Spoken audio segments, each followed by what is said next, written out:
Larry, since you and I spoke last week, the FBI is throwing famous actresses in jail for bribing colleges. We've got more Democrats entering the race for president. How are you today, Larry? It's good to see you again. Doing fine. Thank you. It's always important. Yeah, it's been interesting. Yeah, never a dull moment, right? Right. I do like to start off, Larry, by reminding our viewers that they should be visiting nicholslive.com. That's Larry's website where he's posting his blog posts, his YouTube interviews, and the information that people need to financially support Larry. You can go on there and click on the donate button. You're going to get Larry's PayPal address, which is nicholslive@aol.com. You can financially support Larry through PayPal or by sending cash in the mail directly to Conway, Arkansas, where Larry is hanging out right now, Bill Clinton's old stomping ground. Larry, you brought it to my attention that the Democrats seem to hate the Electoral College, but I don't think it really matters, does it? Well, it's a matter of strategies. And I think Trump said it best that in 2016 he had wished that we didn't have the Electoral College because it would have made campaigning, he thought, easier. And the reason being, if you don't have the Electoral College, as you know, Jason, what happens is the three major states, New York, California, and Illinois, they can fairly well carry the election. So instead of having to go all over the country, you just dedicate to those states that have the highest population, which, by the way, is why our founding fathers came up with the Electoral College, so right. that it wasn't centered around major population areas. Right. It's an important campaign. He was right. Yeah, and we've heard a lot of Democrats speak out and say they think the Electoral College is unfair. Why don't we just have this direct election? But Larry, isn't it true that it's part of the checks and balances that are intended to keep the election fair, right? So that less populous states are not, unduly shut out of the election process. Absolutely. And it is needed today just as bad as it was in the early days of our country when the founding fathers, realized, even back then, Jason, you had major populations in the industrial states like New York. But the southern states at that time, didn't have near the population. Of course, blacks and women couldn't vote.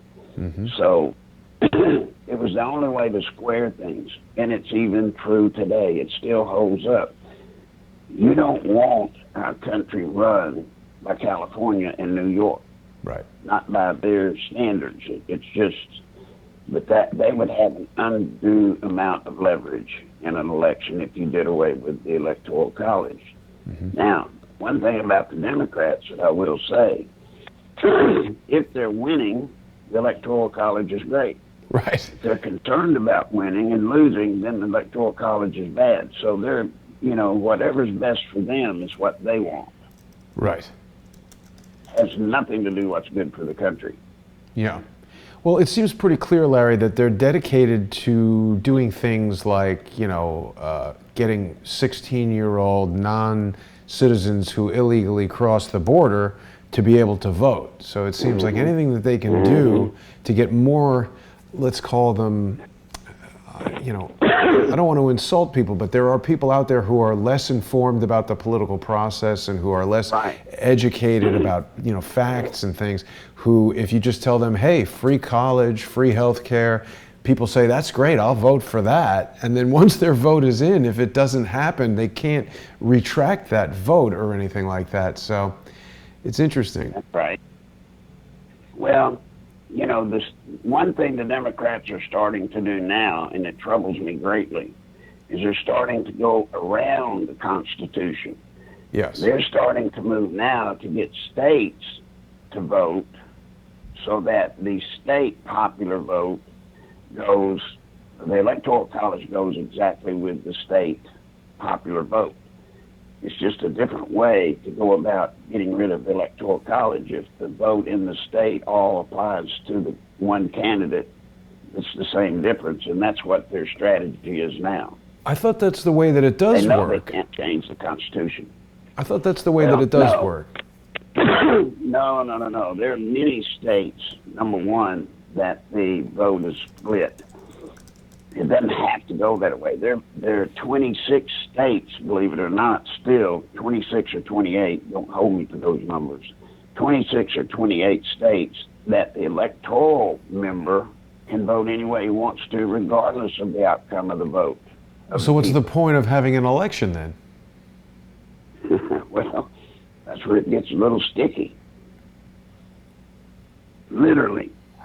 Years ago, I was on a radio show with Bill Boshears out of Cincinnati, Ohio.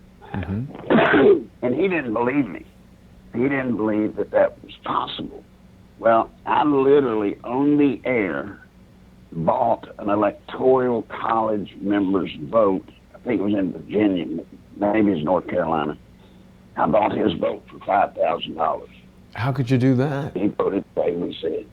Just gave him $5,000 and he voted the way we said vote. That's crazy. Normally to get into college, Larry, you got to bribe them like $500,000. Well, this was years ago, did it on the air, so it's provable it was actually, yeah, I see what you're saying, that it's a different college scenario. Right. And I'm sure they go for a lot higher now. But that was back in the good old days. That was in the days. But the point is, in many states, it's either the electoral member can vote their own will, or if the vote is split, let's just say they had 10 electoral college votes, and the Democrats won, so they would get 6, and the Republicans would get 4. So, I mean, there's all kinds of variations in each state. And so what they're trying to do is get states to adopt, whatever the popular vote is, all electoral votes from that state go to that candidate. Mm-hmm. It's amazing what you can learn, right? If you don't know the system, you haven't played it. Right. So, well, I mean, obviously, so you brought it to my attention that specifically Cory Booker has some issue with the Electoral College. I mean, they can't possibly just be suggesting that it's one person, one vote, right? They must have some fancy idea that's better than the Electoral College, right? Well, what they're trying to do, and it's nebulous because it's not going to change. It takes 2/3 of the states to constitutionally amend our Constitution, to take out an amendment. So there's no point in their running there. Elizabeth Warren and Booker and them running their mouths. There's no point in it unless you're backing up the concept of getting the states to do it at the state level. There's something up. There's something they're trying to do. You can bet everything that they're owned to something and they know it. Well, I think they're definitely trying to appeal to people who are, still pissed off that Hillary Clinton isn't the president. Mm-hmm. There's this article from, when is this from? This is from November 16th, 2016, so just days after Trump won. This is from Rolling Stone, and the title is "How the Electoral College Rigged the Election for Donald Trump." What do you think of that headline, Larry? Does that seem possible? Well, I guess maybe it is possible, but what Donald Trump did, which was very smart, there were 2 ways to go at the election. You could go after popular vote, try to win it that way, which is wrong, or you can go after the Electoral College vote. And that's what he did. He used that strategy, and it was wise. Now, just because he used that strategy, if that sounds like somebody rigged it, I don't know what to say. He didn't rig anything. He just played a smart game. Yeah. That's why he spent time in Ohio and Wisconsin and Utah and places like that, when Hillary, of course, was above it all. And the neat thing about Hillary, supposedly she won the popular vote, right? Mm-hmm. But if you take California out of the scenario, she didn't win the popular vote.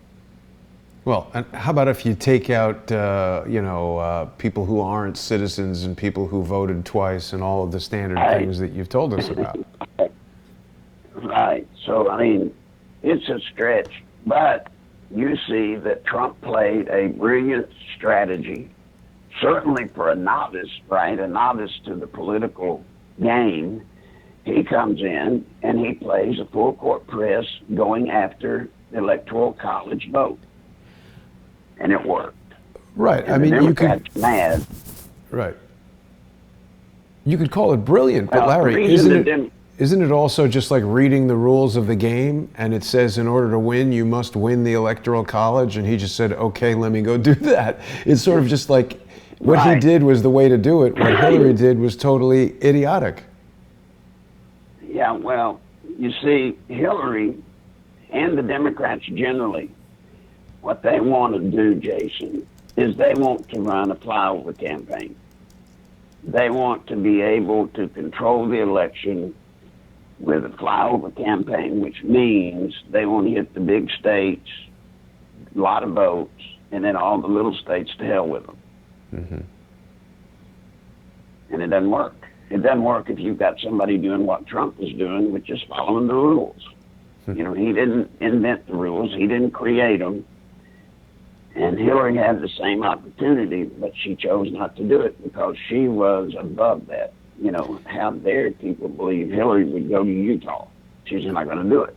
I'm showing a picture of Hillary right now, Larry. It looks like she's wearing a necklace that she stole from Wilma Flintstone. Well, one thing that didn't help Hillary running around with her communist uniforms on, her jumpsuit thingies. Right. It was just she just portrays a bad image for a candidate. So to blame Hillary's loss on anything other than Hillary, from her strategy to her lack of charisma, I mean, it's all Hillary. It wasn't anybody rigging anything. If any rigging was going on, he's rigging for Hillary, not for Trump. Right. Yeah. I mean, it's interesting to look back on these allegations like the one in the Rolling Stone article, which claim that, Trump somehow was able to marshal the, crooked forces of Washington, D.C. in his favor, but then suddenly after he won, all these exact same people have been doing nothing for the past 2 years but trying to destroy him. So it doesn't really seem logical that Trump would have been able to successfully rig the election. It seems more likely that they were trying very hard to rig it against Trump, but the people of the United States overwhelmingly wanted Mr. Trump to be the president, and so the rigging was insufficient, and he overcame it. Well, the election with Donald Trump was purely an issue of too cool. They were too cool for their own good, too cool by half. From the minute he got in the race, the media elected him. The media, in the playbook that the Clintons used, I know because I put it in there, one of the first things you do in an election is control your opponent. You got it? Yeah. So if I'm running against you and two other guys, and I believe you are the one that will be the easiest to beat, and I'm unopposed essentially in my primary, then it behooves me to help fund you and make you win and get rid of the other two guys so I don't have to worry about them. So what they did, they just knew that if you got rid of all the other people and Trump ended up being the candidate, it would just be a shoe-in. Trump had no chance at all. Right. And that's why in the Republican primary, it was all Trump all the time. The media just kept on and kept on and kept on. The other candidates couldn't even get air. Trump had all the oxygen. But it wasn't because of him. It was because they wanted him to win. And that's why there was such a shock, Jason, when he won the general election. It wasn't supposed to be that way. This was the classic textbook election. They got the candidate they want to run against Hillary, the one that couldn't beat Howdy Doody, supposedly. Right. The media played him up, got him in there. But unfortunately, Trump was slicker than they were. He used it. He used it to his advantage. And he won. And they're mad about it still to this day. Well, I mean, didn't it also have something to do with, Larry, Trump was a brand name. He was widely recognized by people before he started, whereas when you look at somebody like, I don't know, John Kasich or whatever, the average person on the street never heard of that guy before the election, and you turn on the TV, you see Donald Trump. I've seen him on The Apprentice. I've seen his buildings around. People just knew who he was, and he's pretty, I guess, flamboyant, extravagant. What's the word? Didn't that have something to do with it? Well, it helped with his name ID. A lot of people would have to get name recognition. He didn't have to get that. His name awareness was there. The Trump name, was obviously out there. Right. But it wasn't for good things politically. It wasn't for... I'm just telling you, Trump should not have won. That's why I say I witnessed a modern-day miracle when he won. It's just not possible that he could have won, but he did. Well, and certainly from a political standpoint, you've been watching this type of stuff for years and years. It had to surprise, a pundit like you, right? Oh, not just me. A bunch of political technicians were just like me. It just shocked us. Right. It really did. I mean, it was not supposed to happen the way it did. Right. But WikiLeaks. I give credit to Trump. And Sure. I give credit to his ability to counterpunch. Well, WikiLeaks confirmed what you're saying, Larry. WikiLeaks had this thing that came out quite a while ago where Clinton's Pied Piper strategy, she used media contacts to promote Trump. It backfired spectacularly, and there was some, email about this in the Podesta leaks or whatever. They selected Donald Trump. We need to be elevating the Pied Piper candidates so that they are leaders of the pack and tell the press to take them seriously. That's right. Well, there it is. You didn't need to hear it from me. You got it from those people. Yeah. I'm telling you, it was masterful. But now, if you understand that, Jason, you understand why the media hates Trump so, because every day that they see Donald Trump, it gets rubbed in their face that they elected him. I'm telling you, it's got to kill them. It's got to hurt them. They did it. Yeah. Well, he's also I think that people, even if setting Trump's personality aside, even if people didn't like him, they like the fact that he says and does things that other politicians typically don't do. The Hill is reporting that just 2 hours ago, Trump said, "I was never a fan of John McCain, and I never will be."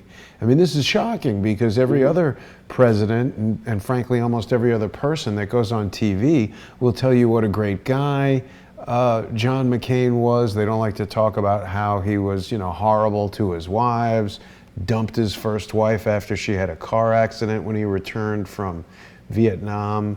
Has been a traitor to this country, making deals with the Free Syrian Army, arming rebels, helping to destroy Libya, all kinds of crazy things. Right. Well, that's the neat thing about Donald Trump.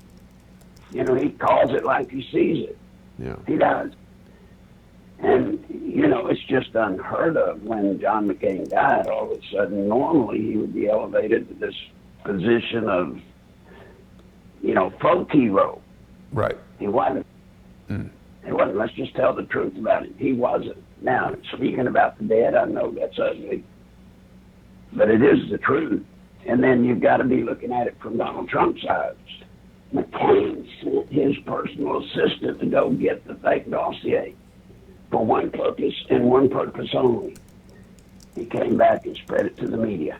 Yeah. Now, unfortunately for McCain, I guess fortunately, unfortunately, whatever, he already leaked out to the media. But that's what he went there to do. There's a You can piece. imagine how Trump doesn't have any love lost for him. There's a piece right now in Arizona Central telling us about how John McCain's role in the Trump dossier intrigue is detailed in the deposition. I guess this is Lisa Page's testimony. New details about the late Senator John McCain's role in distributing a salacious 2016 dossier involving President Trump that was revealed in the unsealed court filings. Well, I guess they must be talking about Lisa Page's testimony. People can go and read this article, but it's an exhibit here that was filed under seal. It's interesting. We're getting a lot of information coming out of this Esquire Solutions. I wonder what that is. Deposition. It's just a place for deposing people. Well, so Larry, let's move on to the next thing we want to talk about, of course, which is Cory Booker. There's so many Democrats announcing runs for the 2020 presidential campaign between Beto O'Rourke and Cory Booker and Elizabeth Warren. What do you think about all this? It just says what I've been trying to tell people. The Democrats believe that whoever wins, Jason, in 2020, likely as not, if it's a Democrat, this country's done. And whoever gets to be the president will be the head of the new socialist America. And because of that, anybody that's anybody is going to get in the race. You might as well, because you're going to miss your chance if you don't. This is how they think. They really believe, Jason, and I know it's hard for people to accept, and especially coming from like me, but I'm telling you, they really believe that the chance is now for this nation to turn into a socialist country right now. It's perfect. The timing's right. And so therefore, when we do, if we do turn into that socialist country or some variation of, you're not going to have the typical run-of-the-mill, what we've known all our lives. It's just not going to be that way. And so all these guys are throwing their name in. Why not? Why not? And the way the media hacks people up, there's no guarantee any of them that are in will be there when it's over because of the way the media will tear into people and destroy people. Right. So, just be there. Just get in the race. That's what I would tell somebody. Just get in the race. What do you got to lose? Right. Have you heard all this stuff, Larry, about Beto O'Rourke and the cult of the dead cow? Yeah, I heard that. And, he was... I heard him apologize about it, saying, golly, gee, he didn't realize when he was 16, what he was doing. Right. I mean, he's given his formal apology, so to speak, for it. But I'm telling you, that's some kinky stuff. Yeah, well, he's been into a bunch of different things. I mean, this cult of the dead cow specifically, I've heard him described as a hacker, but this article here from Ars Technica more accurately portrays him as a phone phreaker. He was an early computer user, and of course, before everybody had the internet and we had high-speed internet service providers, you had to use a telephone modem, and it would really run up the long-distance bills, because if you were trying to contact a bulletin board that was in another state, you were making long distance calls for hours and hours because it was very slow downloading times. So what these guys would do, and I understand that this was how Kim.com got his start as well, the German national who now resides in New Zealand and has in the past taken to participating in our live streams and possibly other things. They would phreak phone numbers, steal people's phone numbers, steal people's phone credit cards, and basically run up the bill on somebody else's dime. I mean, this is theft, and depending on the amount of money that was stolen, it's an interesting thing to admit to. I wonder what the statute of limitations are, but it's all well and good and forgivable when it's Beto O'Rourke, but I wonder if Roger Stone or Jerome Corsi or Schaefer Cox or anybody else did something like this, what would happen to them? Well, if they had done something like this, depending on the class of the felony, and it would have been a felony, Yeah. It was a Class A, B, or C, D felony, whatever. The statutes obviously now would have run out. But as you say, if that had been Roger Stone or had that have been anybody that's a person connected to Trump, it wouldn't matter. They would come after him. And the media, you know, there's conviction by court and there's conviction by the media. And conviction by the media is just darn near as bad as conviction by the court. You know, by court, you go to jail for however many years. Conviction by the media, you're destroyed forever. Your name's ruined. Right. Well, and So also you can there's bet no standard of anybody- evidence. It's got nothing to do with being innocent until That's proven right. guilty. They just accuse you. Well, and Beto O'Rourke is a perfect example, Jason. I'm glad you brought it out. It's a perfect example. Anyone else on the side of Trump would not be able to walk away from that like he did. Nobody. And I dare to say it won't come up again unless he ends up being the candidate against Trump. You think he has a chance, Larry? I think he's got a chance. Remember, the millennials, and what's the next generation after? They call it Y generation. I don't know. Is that what it's called, the Y generation? One after millennials. I'm not sure. Maybe Generation Millennials are Y. a solid player. Well, the millennials are a solid player in this coming election of 2020. The next generation, Adam, after them, some are going to be able to vote and be active. Now, in both of those generations, O'Rourke's going to be stout, buddy. He's going to be stout. He's going to give Bernie Sanders a run. He truly is. Mm-hmm.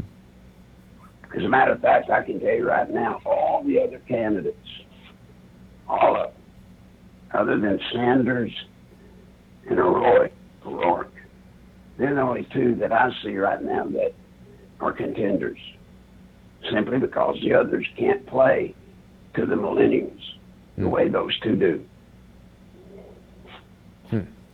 Well, according Now, I to would say Forbes, something- real quick, Larry, according to Forbes, Generation Z is the generation after millennials, and they're people born from the mid-1990s to the early 2000s. We've seen a lot of pictures of Beto O'Rourke wearing what looks like a sundress, and I guess they're trying to make him look ridiculous, but I think some Generation Z voters might actually find that appealing about him.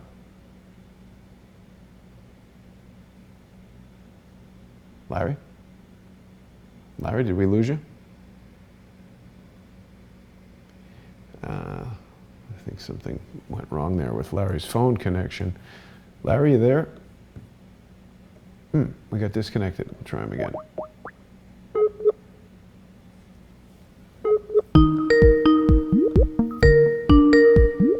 Hello.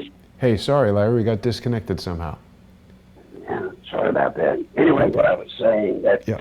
$27 each, raising 6.1 million in 24 hours didn't happen that way.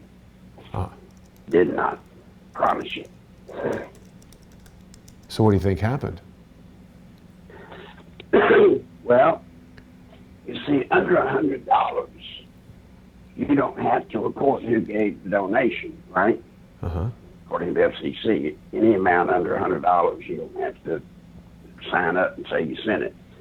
So somebody passed out a lot of money and had a lot of individuals make less than $100 donation.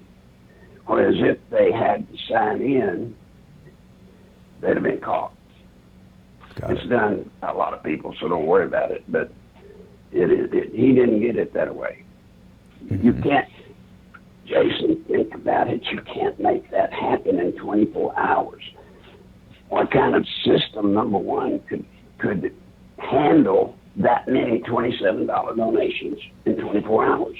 I mean, surely Think some about it. computer system could do it. Amazon or whoever is processing way more money than that in 24 hours. Well, I don't believe, you'll never make me believe it because I've been on the other side of it. And I know how people batch money and bundle it and slip it in. It didn't come in from whatever 27 divided into 6.1 million, that many people. This didn't happen. So it just kind of stinks to you, doesn't pass the smell test. Absolutely. Absolutely. Especially somebody just getting in. Jason, somebody just getting in. Now, I know he just came out of his senatorial race against Cruz where he raised $80 million. That's a phenomenal number. Phenomenal. For a U.S. Senate race. Are you kidding me? So what do you think it's all about?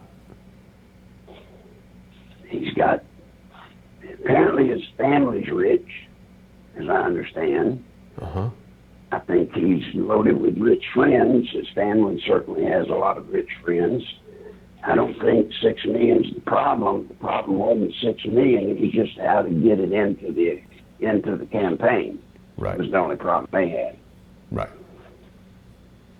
Yeah, it seems like there's a lot of that going on. People, you know, with maybe a huge amount of money to give, looking for ways to divide it out among a lot of different small users so they can go into a pack or something like that. You know, Larry, it reminds me very much of something that I think is a problem in social media.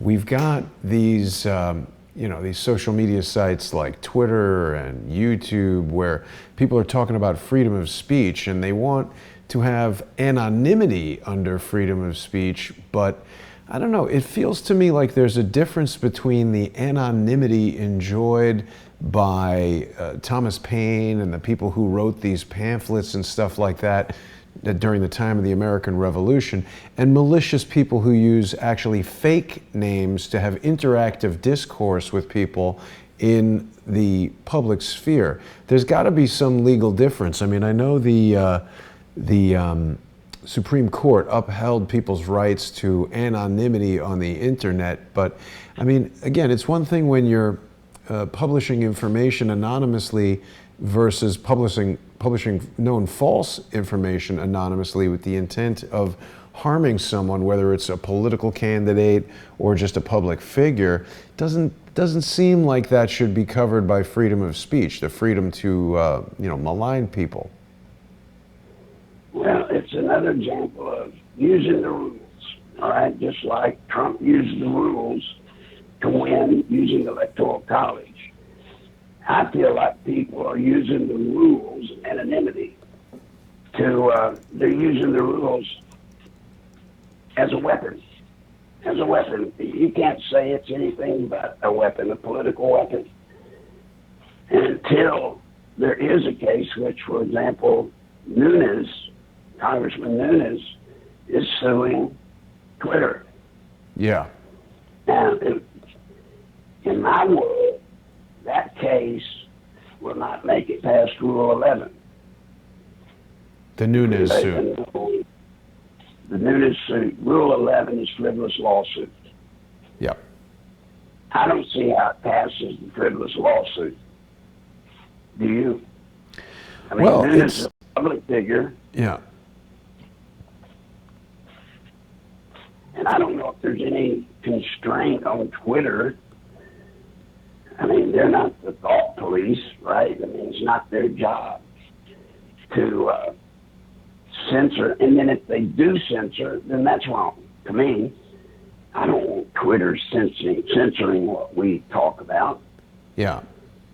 Well, this is a complicated case because I agree with you, Larry. The way this case has been brought doesn't seem like the best way to go about this. The real issue in my mind is that this Section 230 of the Communications Decency Act basically protects networks. I mean, this was originally part of the Digital Millennium Copyright Act, which I believe came about in 1996. Yeah. 1996, and the purpose of this was intended to be if you're Verizon or AT&T or an internet service provider, you cannot be held responsible for the content that is sent over your network. In other words, if someone uses a Verizon phone to plan a bank robbery, Verizon can't be sued by the bank because Verizon didn't know anything about it and they don't police what goes out over their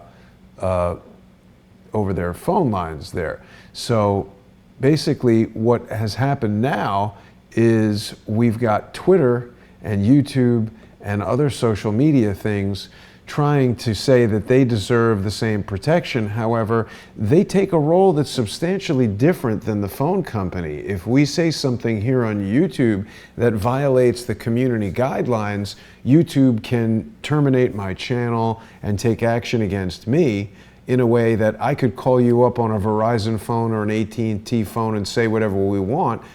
AT&T is not going to cancel my phone because they don't like what I'm talking about. Right. I guess this is an area that has got to be challenged. It's got to be. It's getting out of control. I mean, I don't know the answer. I'm not computer literate enough to know anything about the internet, period. But I know this. It's got to be addressed somehow because it's getting out of hand. I mean, lives are being destroyed, Jason. Lives are being destroyed. Right. A junk that's being put out. Look what you've gone through. I know. Hell, look what I go through. I know.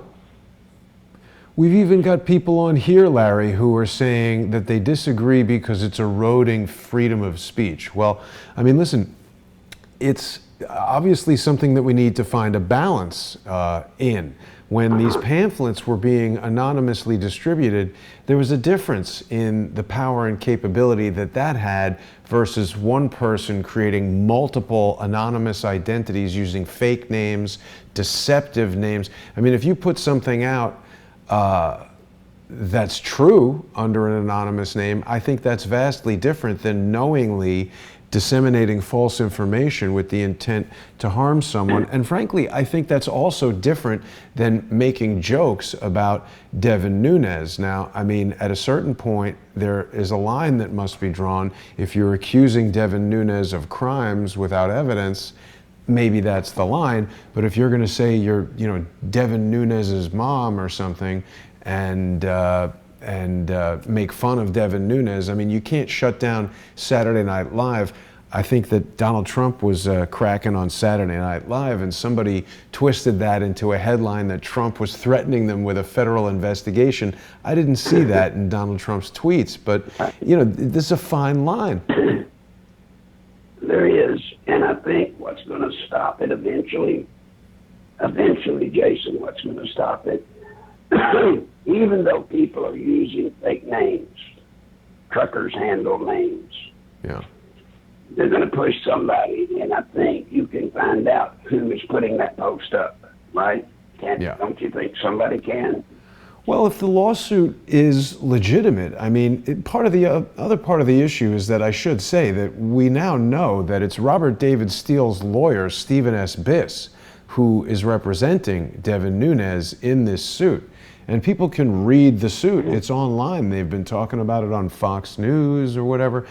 The problem that I see, Larry, is that when you have a suit that's brought by a lawyer who has been sanctioned previously for bringing frivolous suits, and I'm not talking about the frivolous suit that he's brought against me, I'm talking about some of the matters he's had in the past. In 2005 Right. or 2006, this lawyer was sanctioned and even had his license suspended and had a judge yell at him for wasting court's time and resources and engaging in fraud. So I don't know why Devin Nunes would select a lawyer with this type of reputation, but this is a very delicate matter, and the wrong lawsuit brought by the wrong lawyer could actually poison the waters for legitimate lawsuits. We talked to a lot of people. That's right. Larry Klayman is bringing action against Twitter. Jared and Elizabeth Beck had action they were bringing against Twitter.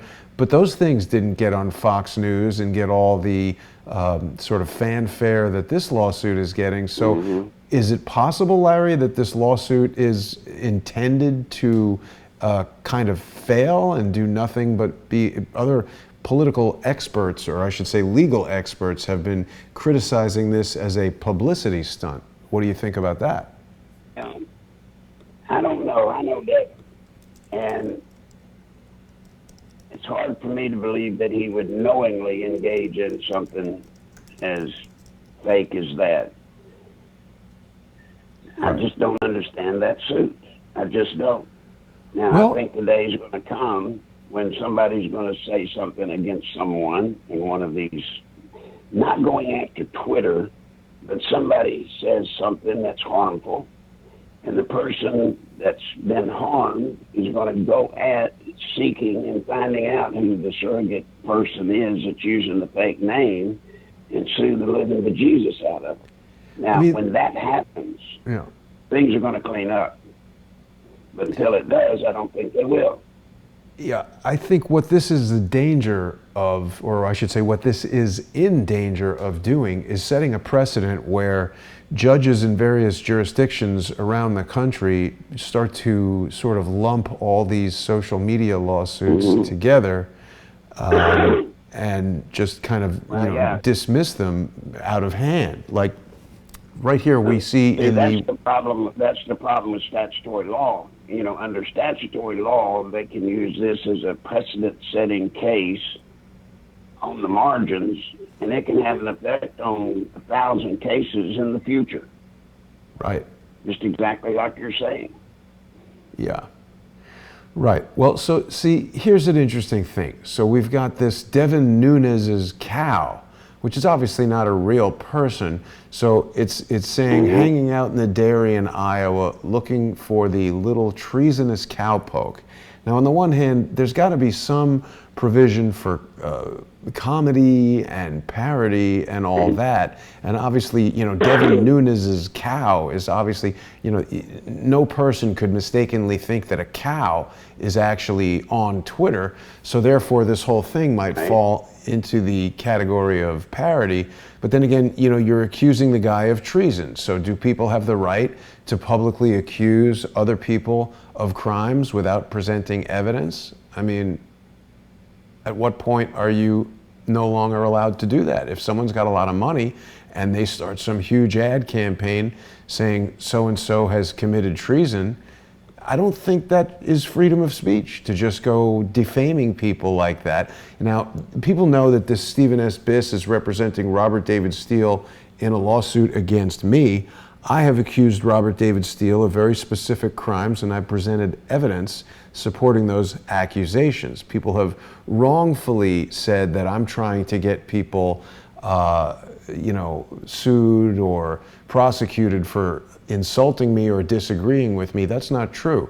I'm trying to get people prosecuted for doing things like coming to my home and broadcasting my address to thousands of people in the public, advising those people to attack me, telling these people that I've been involved in crimes that I have not been involved in, and creating a campaign to destroy my reputation and my business opportunities. I wonder, I mean, there may be merit to what Nunes is talking about, but I'm just very concerned about a lawyer with this type of history bringing this type of suit, and then just in a day seeing the response from, you know, legal experts and the media not really so positive. Yeah, it just, look, I don't believe the answer to Twitter or in Facebook is going after them. They're simply the carriers. Now, if we make it them, if we go after them, then what you're going to end up with is worse, Jason. Then you're going to have them censoring what everyone says to protect themselves. Right. You have to go after the person that originated the comment.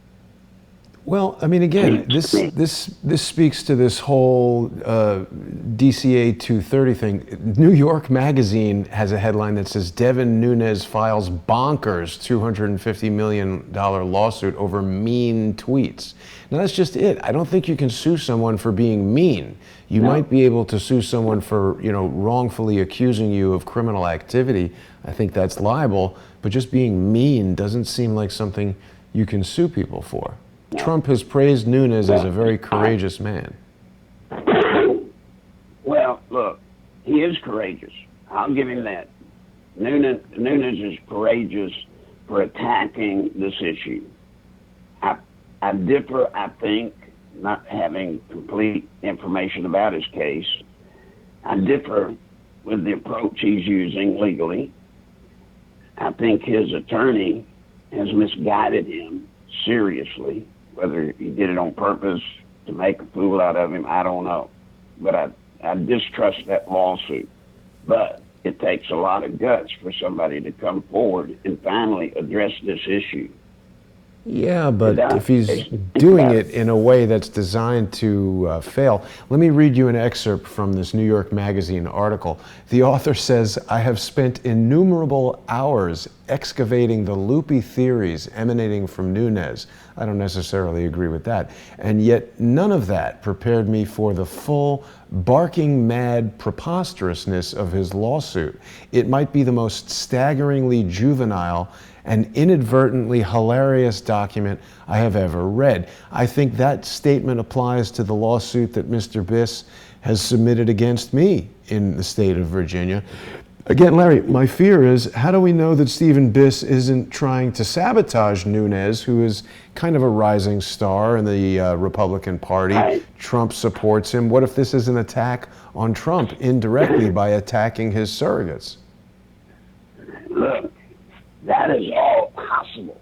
Today, that's extremely possible in the environment we live in, especially the environment around national politics, Jason. That's extremely possible.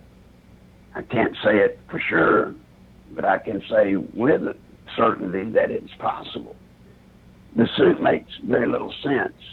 And here again, I don't understand it. From a legal perspective, that just does not make sense. And then it allows everybody to poke fun at Devin. Right. And then you've got to worry about the damage it does to people trying to do another way. You know, the risk potential here is great. Yeah. Far, far greater than the potential for any resolution. Right. I promise you that. Well, let me give you this to think about as well. We know from Robert David Steele's own words that Stephen Biss is representing Robert David Steele on contingency in his lawsuit against me, which has, sought relief for an equally ridiculous $18 million, which of course I don't have. I don't have anything near $18 million, and it's not clear how they arrived at that number in terms of the damages. But so how do we know that Stephen S. Biss didn't just approach Devin Nunes and say, hey, this is a great strategy, it's going to cost you nothing? Maybe he somehow, convinced Devin Nunes to do this. Well, I'm more inclined to believe something like that than I am to believe Devin Nunes originated this. I would believe what you just laid out there in that scenario before I believe Devin went to him. Number one, I don't know the relationship, so it's odd that Nunes, with his access to all the legal people I know he's been exposed to, with all the stuff he's been doing, with his job, with his oversight committee, why on earth did he pull that guy out of the hat? It's a good question. Devin Nunes, what is his role now? He used to be the chairman of the Intelligence Committee, wasn't he? Let me look it up here. Intelligence, or look it up, because I can't remember the exact. Yeah, Devin Nunes, he's the House Permanent Select Committee on Intelligence. He's the ranking member for the Republicans. So, I mean, as you say, it seems like he'd be in touch with a lot of high-powered Washington, D.C. lawyers. Plus, he's from California, so, there's certainly no shortage of lawyers rolling around in California. Why would he select this lawyer from Virginia who's been sanctioned and lost his license for over a year? Right, exactly. To go against Twitter, a multi-billion-dollar company. Right. I'm telling you, Nunes has access to some of the most brilliant legal minds in Washington, D.C. He does. And to pick this guy out of the hat is, weird to me. It just is. Now, I'd hate to think he's gullible enough that somebody like this lawyer would come to him and pitch him on such a deal that he buys into it, but here again, this whole case reeks of oddities, and it troubles me greatly. Another example, Judge Janine. Right. She gets fired, or did she get fired or suspended? Do you know? Well, they just suspended her show on Saturday, but I can't help but feeling like in these Hollywood and TV type things, this is sort of a polite way of starting the process of firing her. Right. Well, this is what I've been warning people for years. Fox News Network, the news network, is not nearly as conservative as we're led to believe. Don't confuse Tucker Carlson, Sean Hannity, Laura Ingraham with the news network part of Fox. And I'm telling you, they got rid of her for what? Making an off comment about Omar? Well, she questioned her use of a hijab and what the meaning of that is to women under the Quran. Right. Now, what is an interesting perspective, 40%, as I understand it, of Fox News Network is owned by Muslims.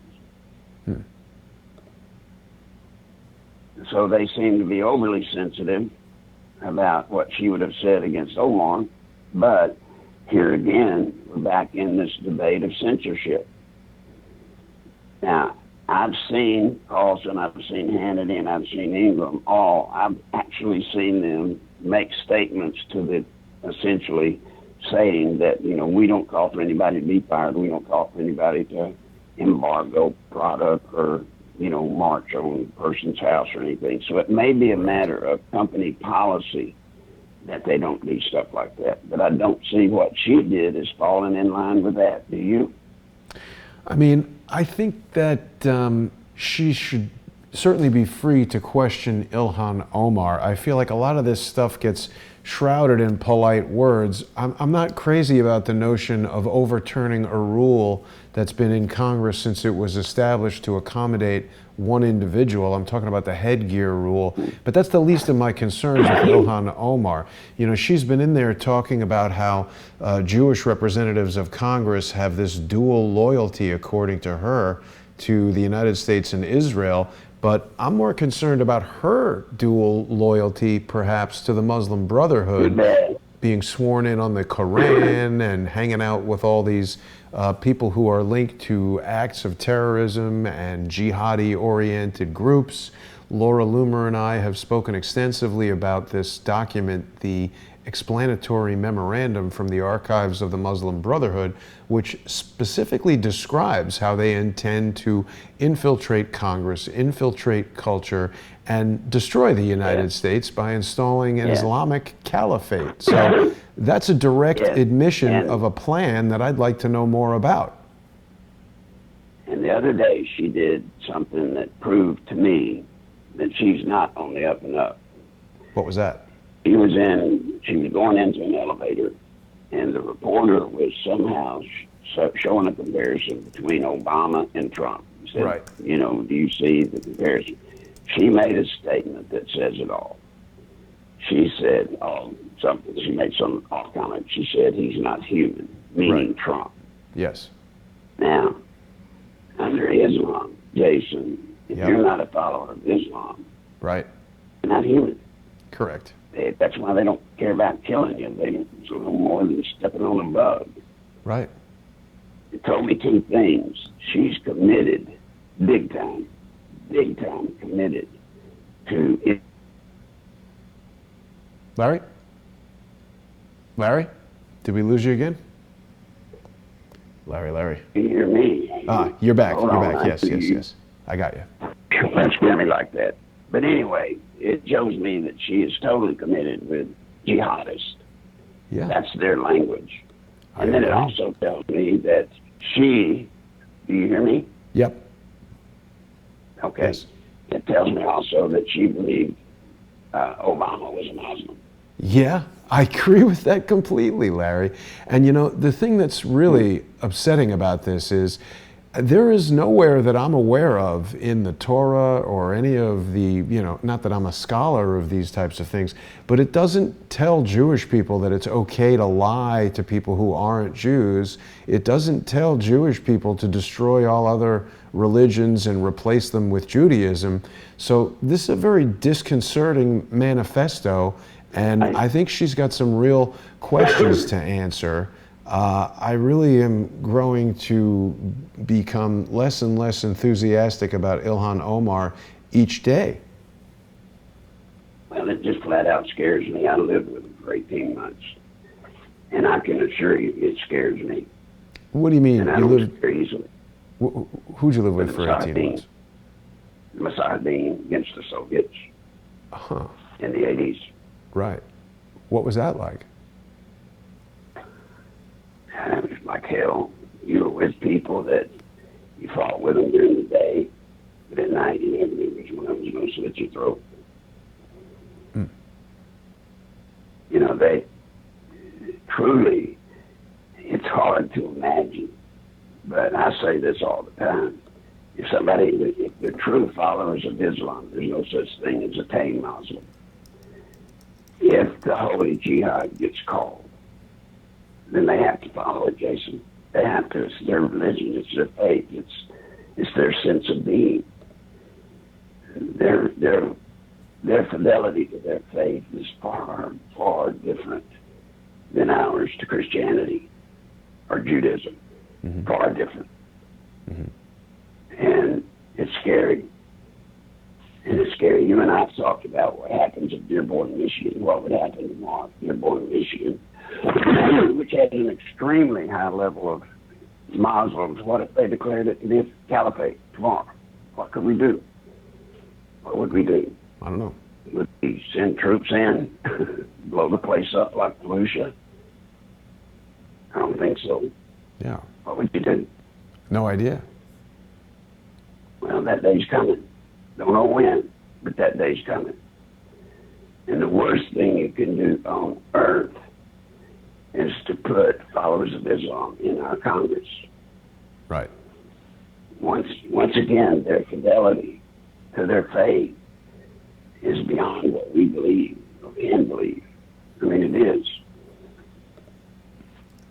And you'll see it. You'll see it with her and what's the name, Shaib, or whatever the other one's name. Yeah, Rashida Tlaib. You'll start seeing it with the legislation they propose. And then the Democrats, in the interest of trying to play the race game, they'll go along with some of the stuff that they bring out or bring up and try to get passed. It's a dangerous situation. It truly is. People in the chat are pointing out that there was an occasion where Obama once referred to his Muslim faith on camera, possibly mistakenly. I've heard about that. I didn't see it. I can't say that I've ever seen it, but I've heard about it for years, some years. Right. But this shows you that she believed him to be a Muslim, or she couldn't have said that. Right. And then you and I, like you were saying, Jason, it's so foreign to us to have a religion. And in the Bible of that religion, it says it's okay to lie and cheat and steal and kill the infidel. Right. I mean, that's kind of bizarre, right? I mean, that's not your old normal peace, love, dope religion. No. No. I mean, it's, as I said, I'm more concerned about this explanatory memorandum that lays out a plan for infiltrating and destroying the United States than I am about, determining if something she says is anti-Semitic or not. I think that Ilhan Omar needs to be investigated for immigration fraud and marriage and to her brother and all the things that Laura Loomer and others have been bringing out. I know Larry Klayman has filed a complaint with the Department of Homeland Security. Ilhan Omar has stated in Congress that she wants to defund the Department of Homeland Security.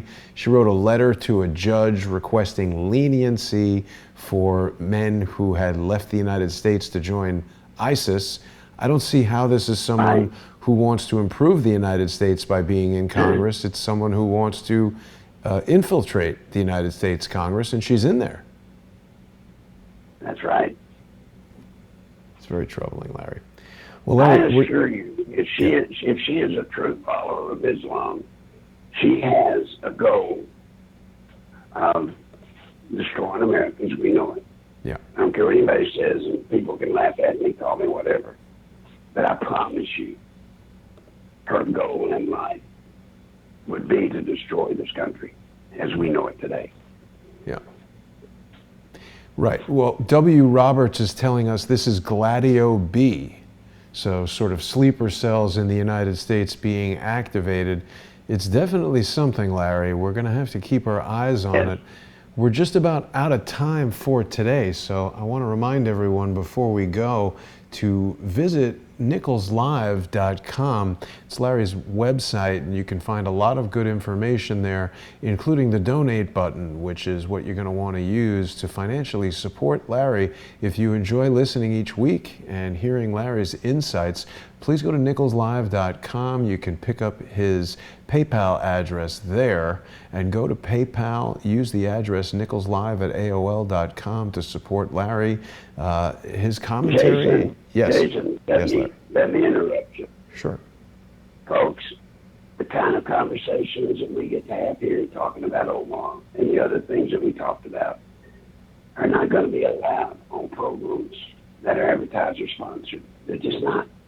They're just not. Yeah. So I beg you all, please support Jason and what he's doing. This is the only place I can go and speak freely. And I treasure that. We're losing. More and more people are drifting away. So please, Jason, how do they help the program?